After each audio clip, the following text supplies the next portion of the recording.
परंतु नारद जी ने ऐसी विडंबना देखा कि जो संत लोग हैं उनके अंदर भी पाखंड फैल गया। पाप का खंड ही पाखंड होता है। आज दुनिया में नारद जी ने देखा कि जो प्रसिद्ध है, जो ज्यादा वायरल है, लोग उसी को बड़ा ज्ञानी महापुरुष समझ लेते हैं। ज्ञान को लोग ज्ञान नहीं कहते, पहचान तक नहीं पा रहे। नारद जी बड़े व्याकुल हैं और नारद जी इस व्याकुलता को लेकर के जब नारद जी गए वृंदावन धाम में कि वृंदावन धाम में जरूर मुझे शांति मिलेगी, तो वृंदावन धाम जाकर भी नारद जी ने एक कौतुक देखा।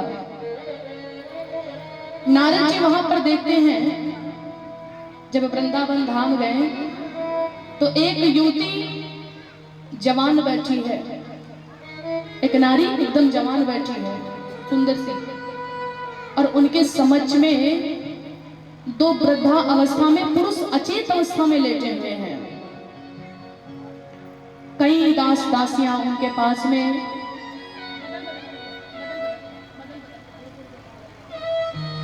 कई दास दासियां उस युवती के पास में, उस देवी के पास में, कोई पंखा चल रहा है, कोई समझा रहा है, कोई रुदन कर रहा है, बार बार उस देवी को समझा रही। नारद जी ने जब इस कौतुक को देखा तो नारद जी मन में विचार करने लगे, हम वृंदावन धाम में शांति के लिए आए थे, परंतु यहाँ भी बिल्कुल शांति नहीं। महाराज आए तो थे शांति के लिए, लेकिन यहाँ तो क्रांति मची हुई है।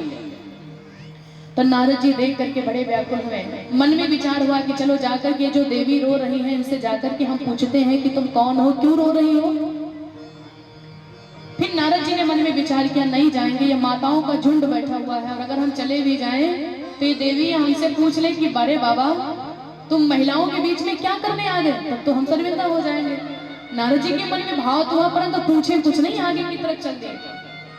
और जैसे नारद जी आगे बढ़े तो ये जो युवती थी नारद जी से हाथ जोड़ करके कहने लगी, महाराज बाबा आप ही मेरी रक्षा कर सकते, आप मुझे देख करके क्यों ऐसे भाग रहे हो।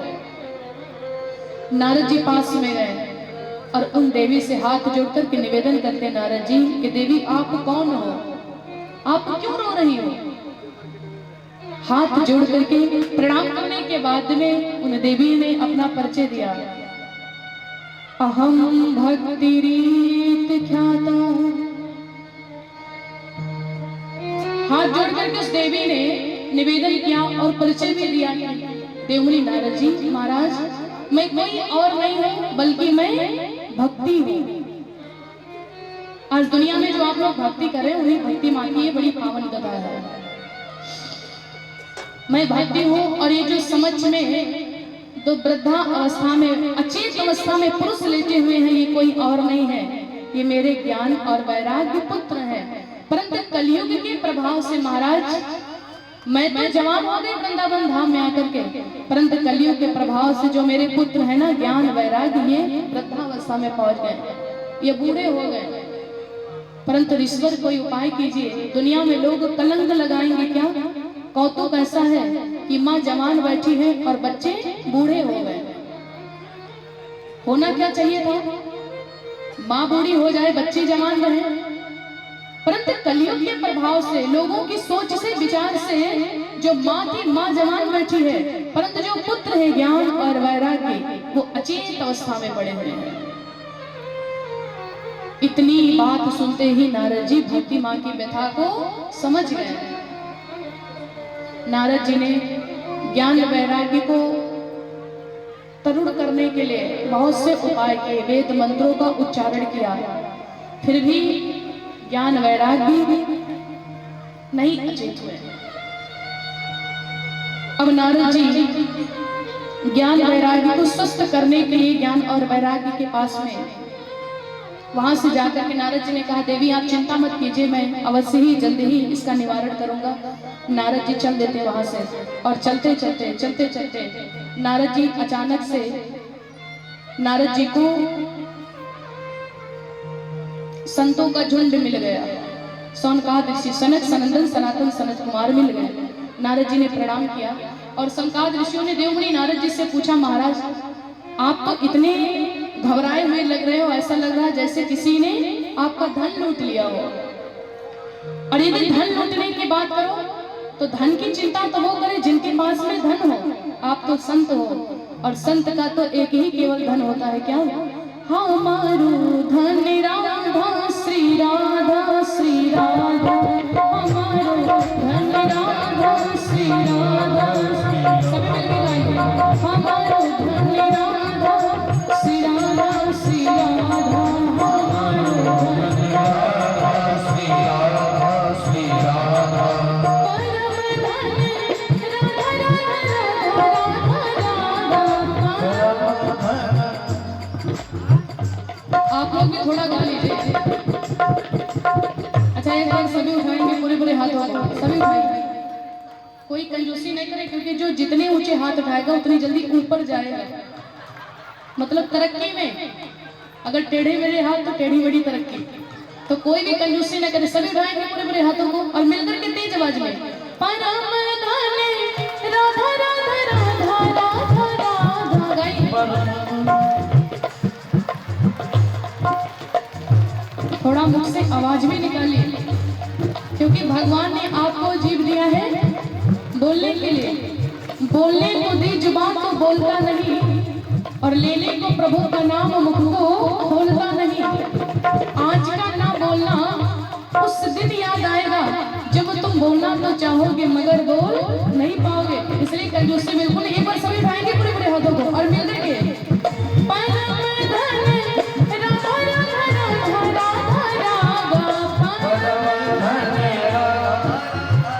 और थोड़ा वैल्यू बढ़ाएंगे। कुर्सी वाले भैया तो बड़ी कंजूसी कर रहे हैं। अच्छा ज्यादा कंजूसी करोगे तो भगवान भी मन में विचार करेंगे जब आवाज दिया है तो बोल नहीं रहे तो अगली बार में बिना आवाज के ही इनको भेज देते। इसलिए भगवान ने आपको शक्ति दिया है, कम से कम थोड़ा तो बोल लीजिए। उठाएंगे पूरे पूरे हाथों को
परवाह नहीं, क्योंकि अपनी ठकुरानी श्री राधिका रानी श्री राधिका अपनी ठकुरानी श्री राधिका हमारो धन राधा श्री राधा श्री राधा हमारो धन राधा श्री राधा श्री राधा हमारो धन राधा श्री राधा श्री राधा हमारो धन राधा श्री राधा श्री राधा हमारो धन राधा श्री राधा श्री राधा हमारो धन राधा श्री राधा श्री राधा हमारो राधा श्री श्री राधा श्री राधा बोली श्री राधा रानी सरकार की जय बोली कुंती बिहारी सरकार की जय हो श्रीमद् भागवत महापुराण की हेलो एक आवश्यक सूचना है। 9 देवियों का आगमन है, उनका रास्ता छोड़ दें आप लोग, बीच से रास्ता छोड़ दें। 9 देवियों का आगमन है, आप लोग बीच से रास्ता छोड़ दें। देवियों को आने के लिए बीच से आप लोग रास्ता दे दें उनका। सभी माताओं बहनों से आग्रह है कि 9 देवियों का आगमन है, बीच से उनका रास्ता छोड़ दो।